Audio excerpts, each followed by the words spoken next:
Hello, heavenly tears. I'm going to record something because I just felt drawn to allow some new information through from my spirit into my mind.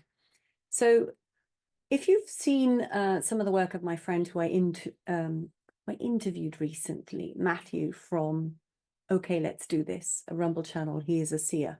So he's looking into the current situation, things that are hidden from us, and things that will have great likelihood of happening. And he was just talking about an aspect of myself that I would have more access to very, very soon. And I know that's how it works, isn't it? We keep unfolding, and as we kind of declutter, defragment, reintegrate, we can access new, well, they're basically old skills, in fact, from other previous incarnations. We can access new things. New to us.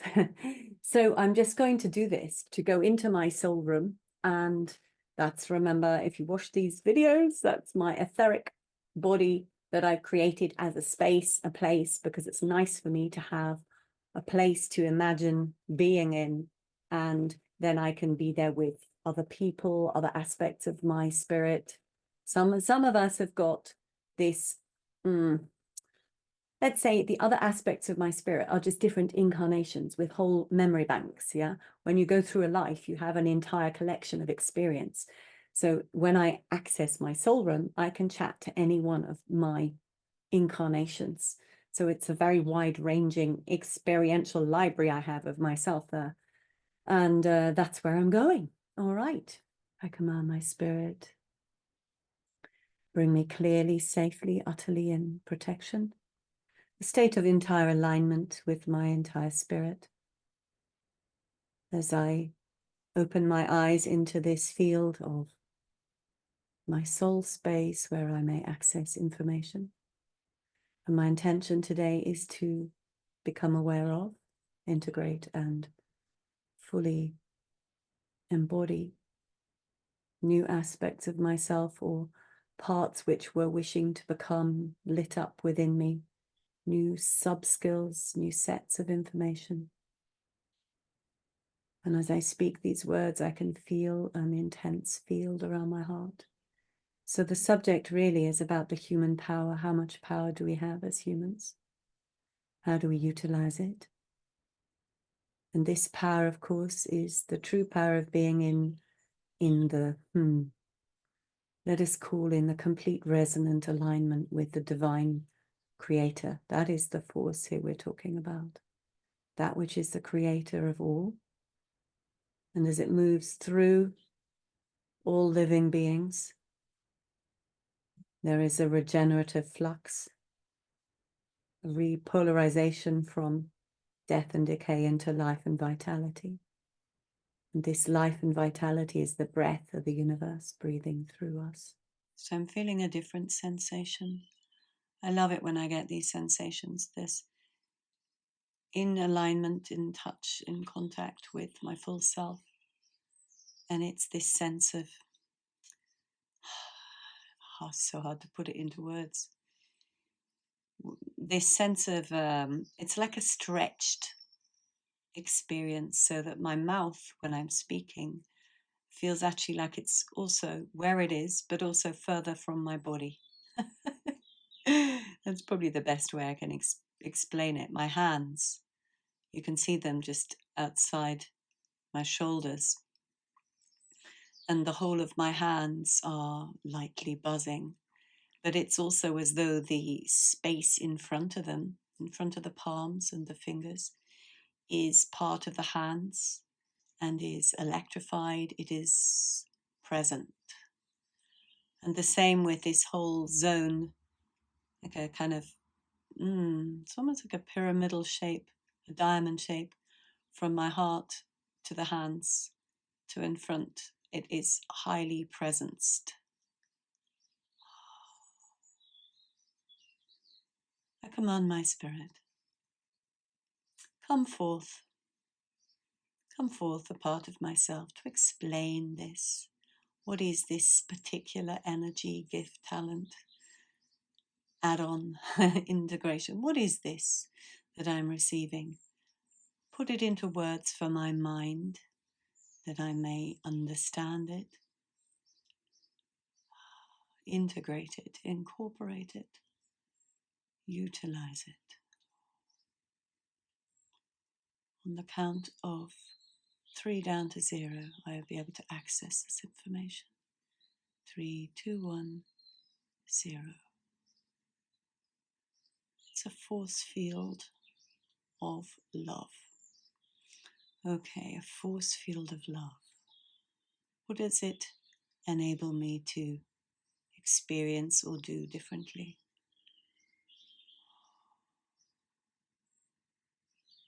It is a little extra added power to your intention and focus and beingness.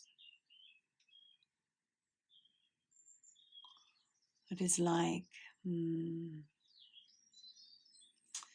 if you imagine the sun and the size it is, and if it then made a new pulse and it became larger.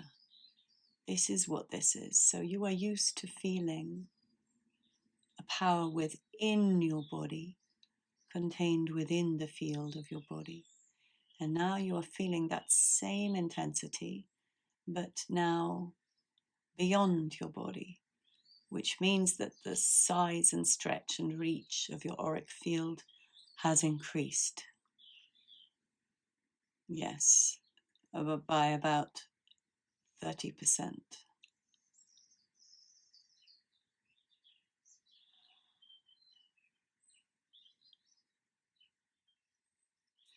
Every day you're sensing the change as you walk through spaces that were familiar to you. You're calibrating the difference of interaction between various people. You're noticing how your energy is resonant with the children, but not the adults. Those adults who had the child alive, of course, it will resonate with. But the others, it is a somewhat widening gap.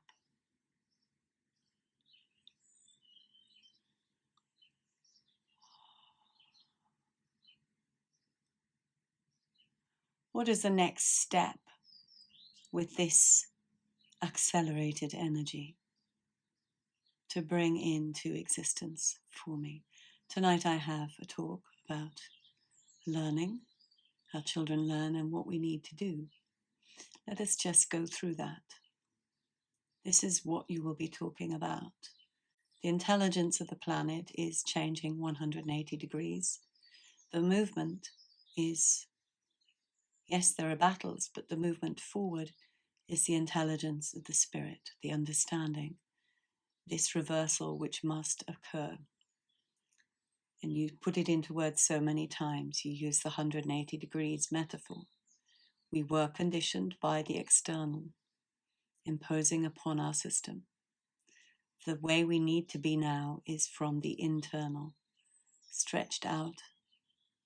Think of the tree, the way it grows. You do not put a framework up and tell it to grow to this point, and this point. You plant the seed and trust. You trust the body of that tree knows where to go, how to build itself in the air. And there are trees that are built in this way naturally when they are close together, and they will form into one shape, a kind of shape. And then when you plant them, or they are planted by nature and its elements, separately, singly in a field, it will form a different shape. Let us look at an oak tree. Soul there, standing there in the field, growing to its maximum potential. Again, there is no external field other than its own one. That field is holographically encased within the DNA. The DNA is the receiver of the spirit. And as it is differentiated into all the parts of the plant, the roots, the trunk, the branches, the inside phloem and xylem, moving things up and down, the leaves, the flowers, the seeds, the nuts, all the parts of the tree. Each part containing the blueprint transmitted in that genetic form of capture, the DNA. Each one understanding its part in the entire.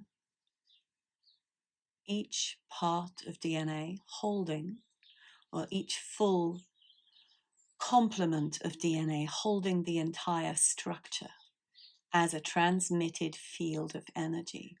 And that is the framework to which the tree will grow.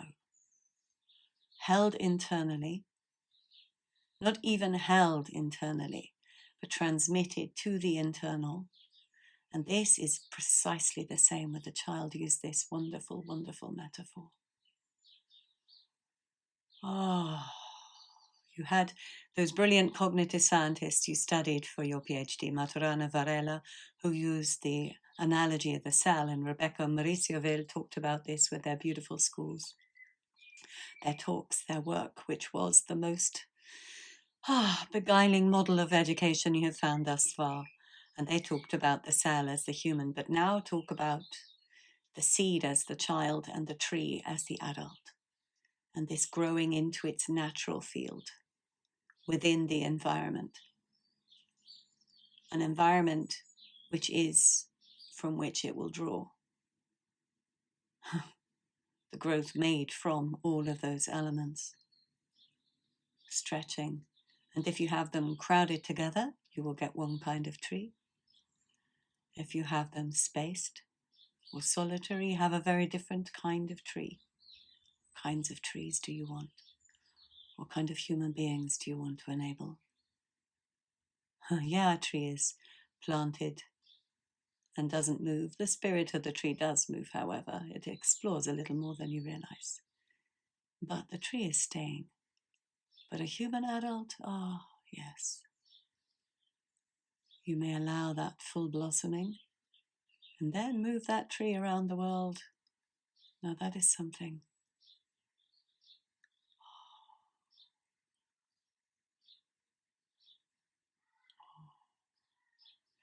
And you know now the purity and clarity of the air, the water quality, the purity and quality and richness of the soil, its depletion or enrichment. All of these play upon the development and growth, in addition to the space and the neighbors of that tree.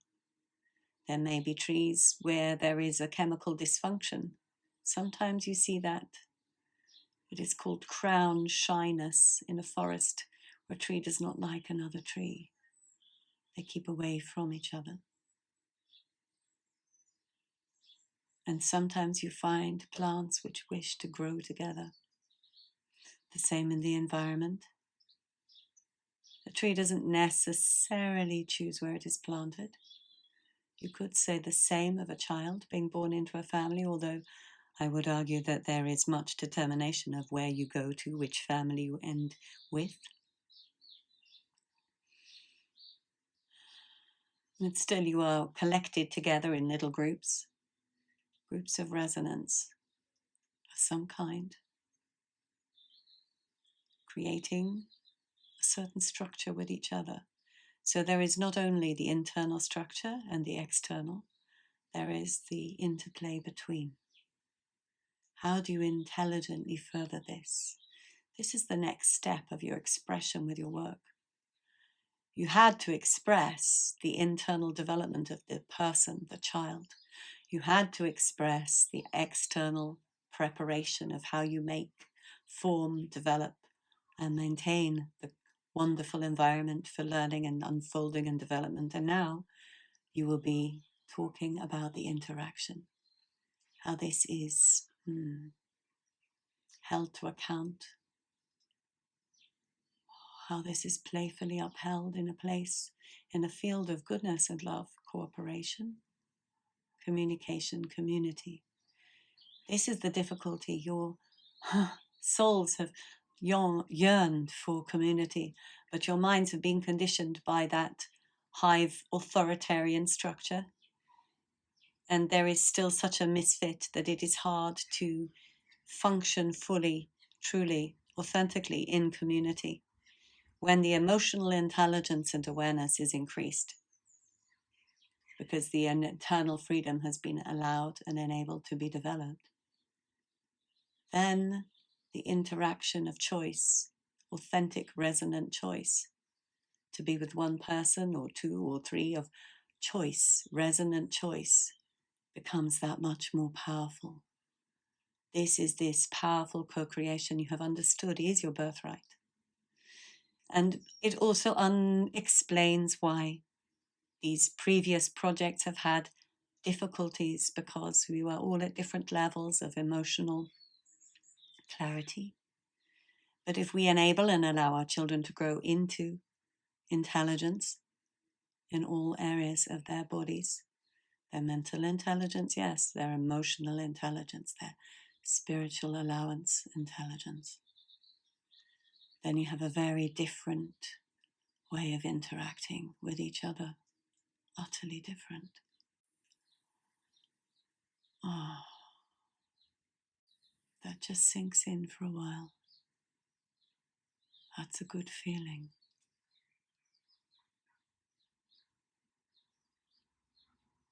It is also our inheritance to be able to be with each other constructively, in joy, yes, not in fear,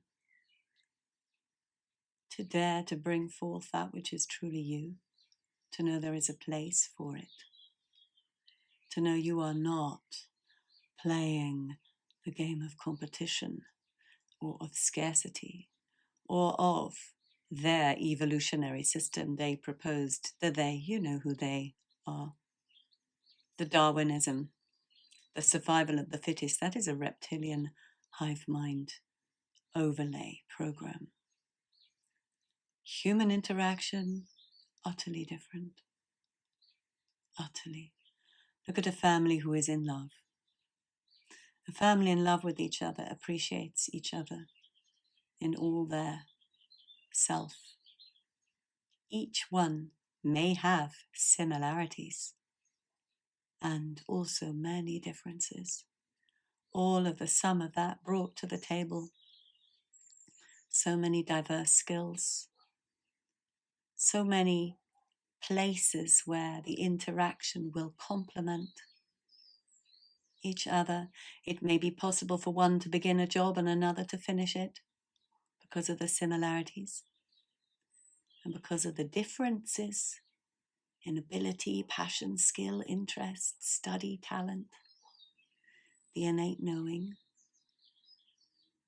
Many different approaches, adventures can occur. So what you have is two. You have the move together with each other, the harmonious parts shared, and you have the expanding external. And where one expands, the others may investigate and be taken along on that adventure for however long they wish to. There is no need for them to specialize in it too, but they can run along for the joy of the ride and the discovery. And there will be many, many fields of discovery when each is allowed to be fully who they are, with also the recognition that there are commonalities which bring you together. This is the truth of partnership. This is the truth of family. This is the truth of business. This is the truth of family in culture, in nations. The nations of Africa will vary, but the nations in Africa with the similar climate will hold many similarities and then many specialities. Same with Europe. Central Europe has a fierce heated sun in the summer and a fierce coldness in the winter, and that does generate certain not only climactic conditions but cultural memes and processes and approaches. And yet each nation with its collection of humans, with its collection of geography and plant and animal and geology, all will create beautiful variations. So there is the similarity and the variation. This is how it works.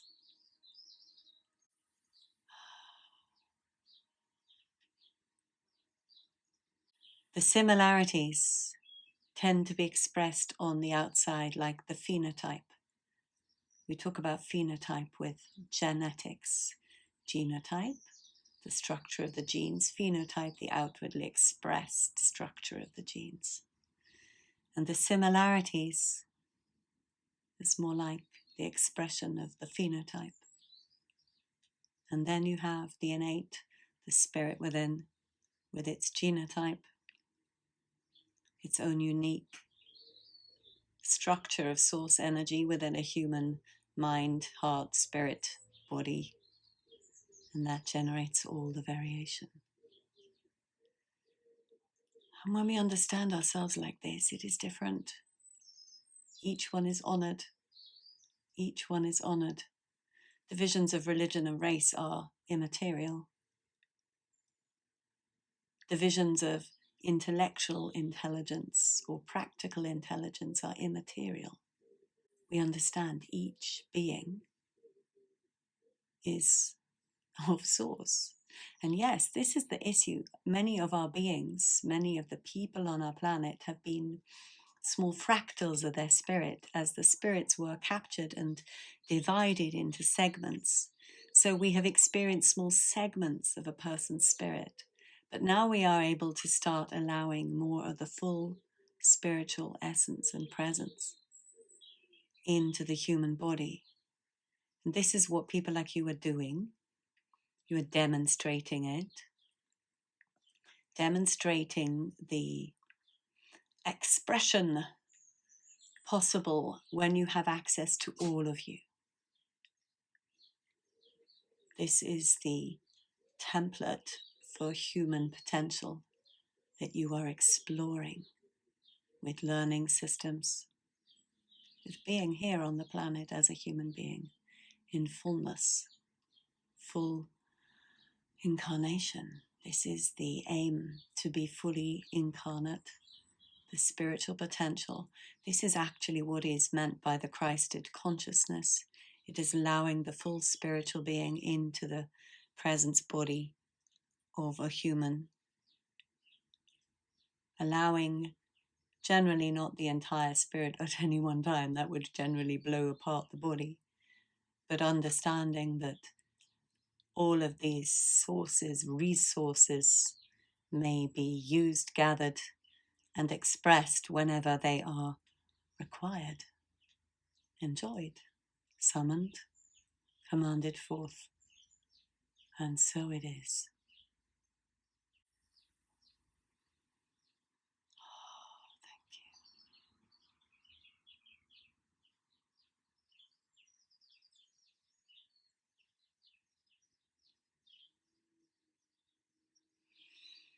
Oh, I just want to sit in that yumminess.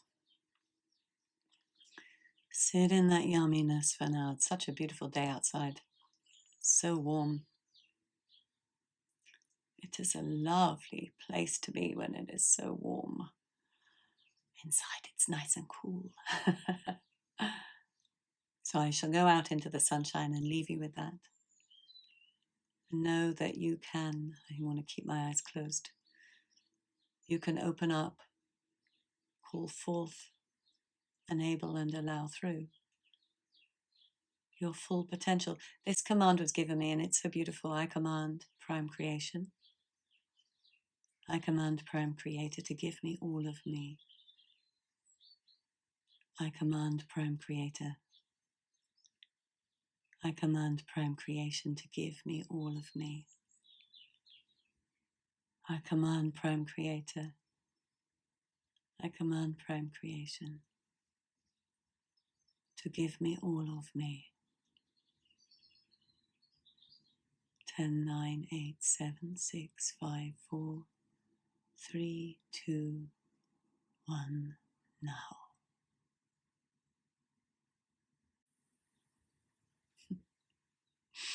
See you soon. Hey, remember, please comment. Please spread this, share this, because this is what we're moving into. Full activated humans. And we want this for our children. And we want to build the structures to allow and enable this for our children. So spread the word. Thank you. And I say goodbye. See you soon. I'm Dr. Isabella May, and this was the Heavenly Tea.